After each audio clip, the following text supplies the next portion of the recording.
বলো কি হবে? একটা একটা করে কেন, সুন্দর করে সবগুলো বলো। ইলেকট্রোলাইট ইমব্যালেন্স হবে, তারপরে ডিহাইড্রেশন হবে, আর কি হবে? ডিহাইড্রেশন হয়ে অ্যানুরিয়া, অলিগুরিয়া, অ্যানুরিয়া হতে রেনাল ফেলিওর হতে পারে। তারপরে হ্যাঁ, মেটাবলিক অ্যাসিডোসিস হতে পারে। আর কি? আর কি?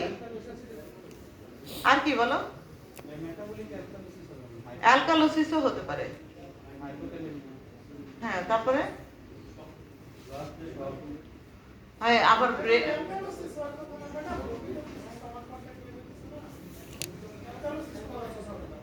অ্যালকালোসিসও হতে পারে, একটা স্টেজে গিয়ে অ্যাসিডোসিসও হয়। তারপরে কি হয় ব্রেনে? ব্রেনে ফন্টাইন, ওই যে হিমোরেজ হবে, তারপরে বলো অর্নিক্স এনকেফালোপ্যাথি, কোয়ার্শেকফ সাইকোসিস। হ্যাঁ, এসব ওই যে ইসোফেজাল হয়, ইরোশন হয়, রিপিটেড ভমিটিং হয়ে ইসোফেজাল যে ইরোশন হয়ে, হ্যাঁ, ওটাকে কি বলে? ম্যালোরিয়াস সিনড্রোম। ক্লিয়ার?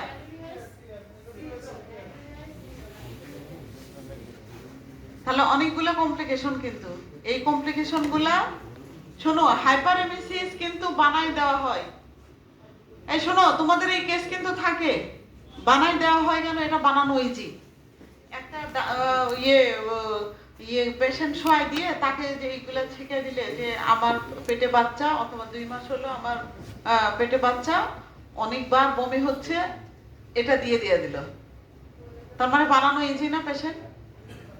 তোমার এটা সম্বন্ধে পড়তে হবে, কমপ্লিকেশন গুলো ভালো করে মুখস্থ করবা, ঠিক আছে?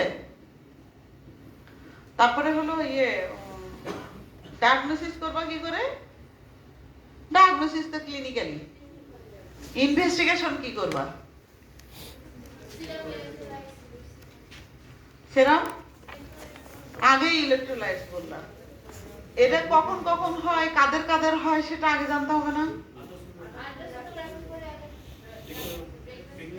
কাদের বেশি হয় এটা? রিস্ক গ্রুপ কারা? প্রাইমারি গ্রাভিডা বেশি হয়, অথবা মাল্টি গ্রাভিডা যার আগেও প্রিভিয়াস ওই হিস্ট্রি আছে, তাদের হতে পারে। তারপরে আর কি হয়? ডিজায়ার, অনেক বেশি ডিজায়ার প্রেগন্যান্সি যদি হয় তাদের বেশি হয়। আবার কিন্তু ইলিজিটিমেট চাইল্ড যদি, তাদের কিন্তু কম হয়। কথা বুঝছো? তারপরে আর কি হয়? মাল্টিপল প্রেগন্যান্সি যদি হয়, তারপরে হলো মোলার প্রেগন্যান্সি যদি হয়, তাদের বেশি হবে। ঠিক আছে? ওই জন্য আল্ট্রাসাউন্ডটা আগে দেখে নিতে হবে যে মাল্টিপল প্রেগন্যান্সি অথবা মোলার প্রেগন্যান্সি কিনা। আল্ট্রাসাউন্ড করতে হবে। আল্ট্রাসোনোগ্রাফি অফ দ্য কি? Lower abdomen.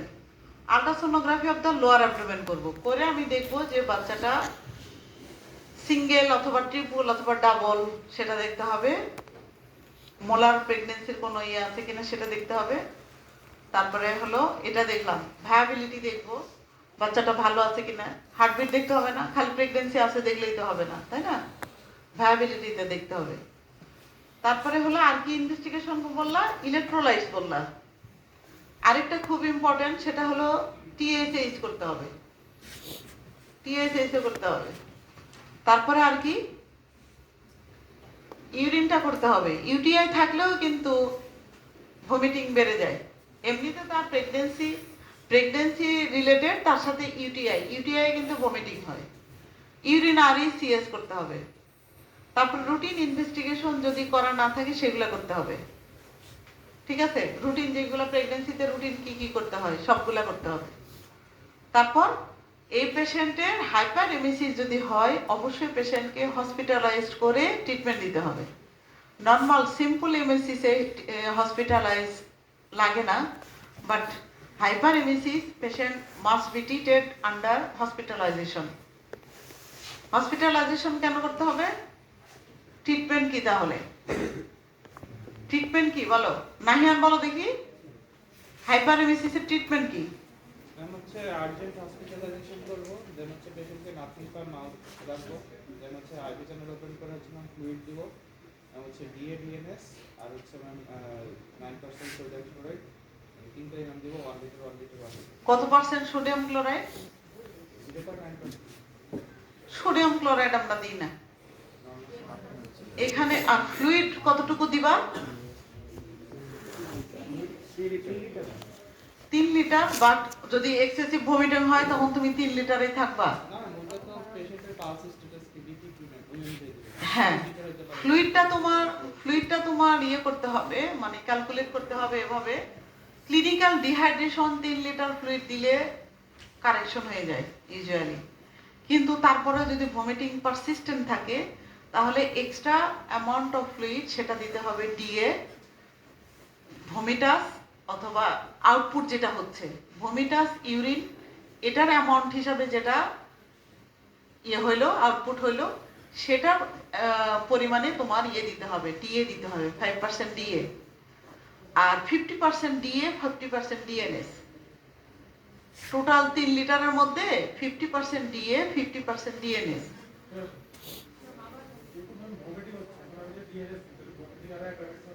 না, তোমাকে সোডিয়ামের জন্য ভমিটিং হচ্ছে নাকি? হ্যাঁ, থায়ামিনের জন্য কি তোমার ভমিটিং হচ্ছে নাকি? ওটা তো রিপ্লেস করবা, কিন্তু ফ্লুইড ব্যালেন্স করতে হবে না? ওর ডিহাইড্রেশন হয়ে গেছে সেটা ঠিক করতে হবে না?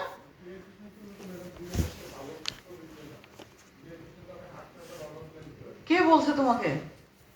এটা বইয়ে স্পষ্ট আছে, তুমি 5% ডিএ 5% ডিএনএ 50-50 করে দিতে হবে। 50% ডিএ 50% ডিএনএস। আইসিইউর কথা আলাদা না, তোমার ওই যে দত্ততে আছে দেখো, Hartmann solution, Ringer lactate solution. Hartmann ও রিং ইলেক্ট্রিক সলিউশন। হার্টম্যান দিতে পারো, কিন্তু তোমার ডিএ ডিএনএস এই দুইটা ফ্লুইড দেওয়া আছে। এই বসো, তোমার ইয়েতে ডিহাইড্রেশন তোমার দত্ততে আছে। হাইপার এমিসিস গ্রাভিডেরামে ফ্লুইড যেটা দিতে হবে 5% ডিএ 5% ডিএনএস, 50% অর্ধেক অর্ধেক। তারপরে এক্সট্রা যে লস হলো সেটা ডিএ ডিএ দিতে হবে।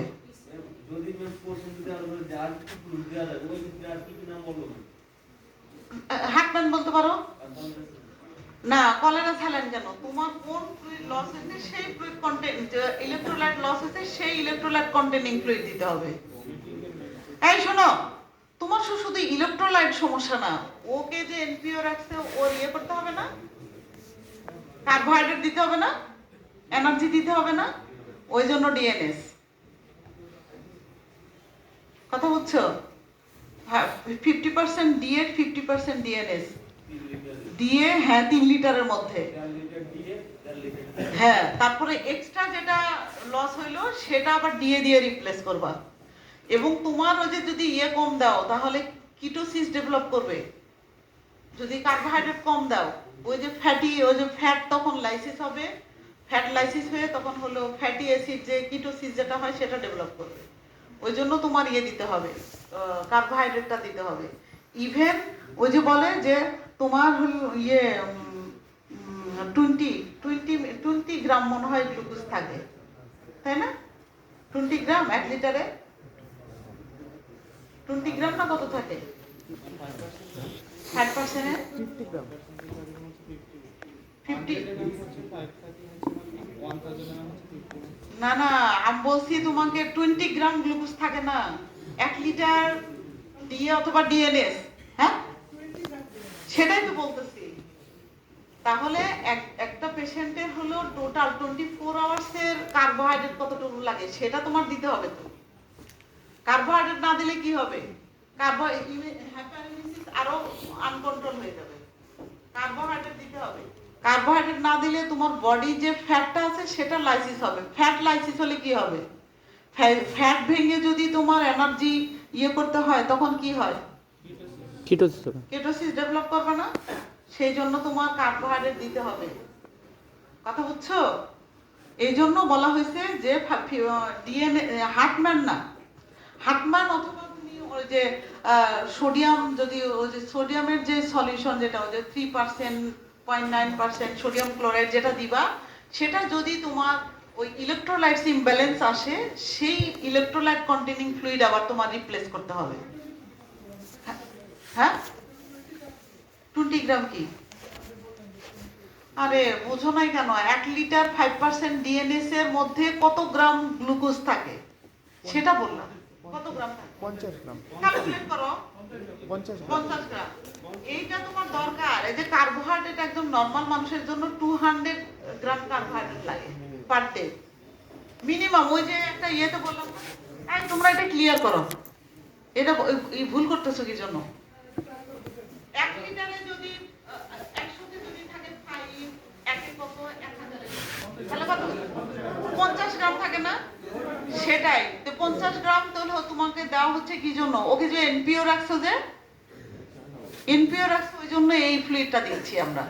তারপরে যদি ইলেকট্রোলাইট ইমব্যালেন্স থাকে সেটার কন্টেনিং ফ্লুইড দিতে হবে। ওই যে কেটিস ইনজেকশন দিতে হতে পারে, পটাশিয়াম যদি কম থাকে, তারপরে সোডিয়াম যদি কম থাকে নরমাল স্যালাইন দিতে হতে পারে। সেটা তোমার কতটুকু লস হয়েছে একটা ফ্লুইড আমরা দিলাম স্লোলি, সেটার উপর ডিপেন্ড করে। হ্যাঁ, ইলেকট্রোলাইট ম্যানেজমেন্টের মধ্যে আলাদা করে হ্যাঁ, ওটা ইলেকট্রোলাইট ইমব্যালেন্স বলো।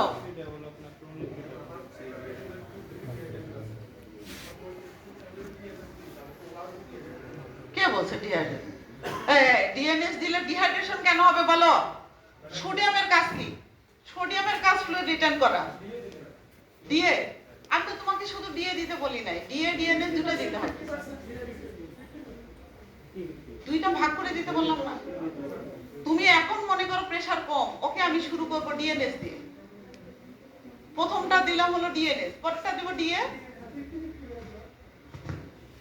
কি বুঝো নাই? এই শোনো শোনো, তোমাদের ক্লাস আমার সাথে আবার কবে আছে?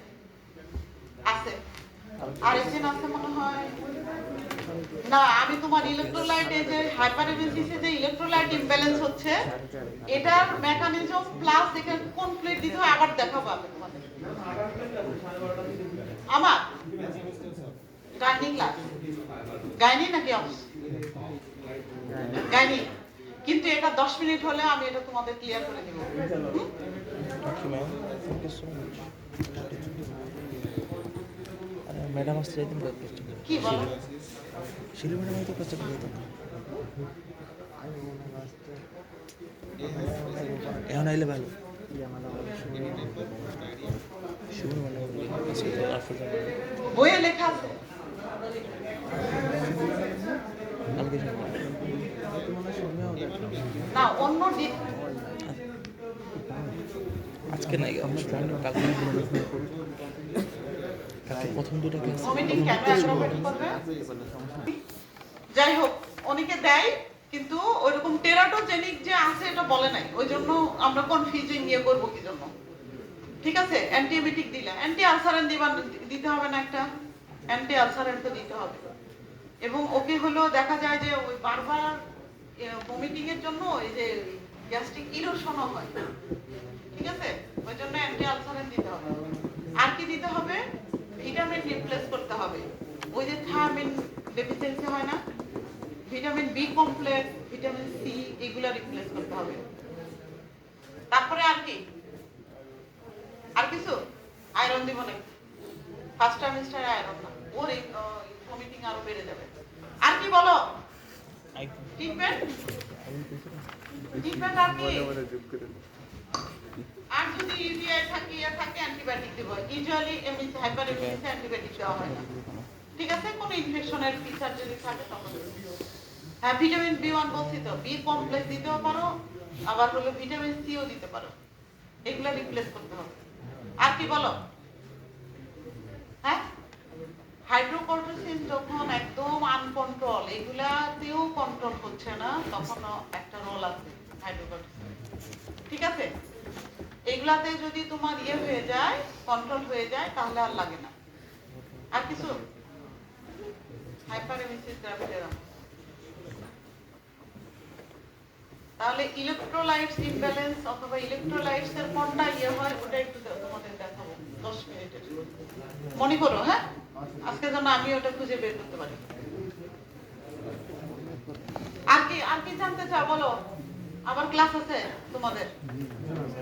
কি এখন কি জানতে চাচ্ছ? কোনো কোশ্চেন আছে? হ্যাঁ, আগ্রহ নাই তোমাদের? না, নাস্তা এখন না। নাস্তা সকালে করে আসছো না? ক্লাস শুরু হলে কয়টা?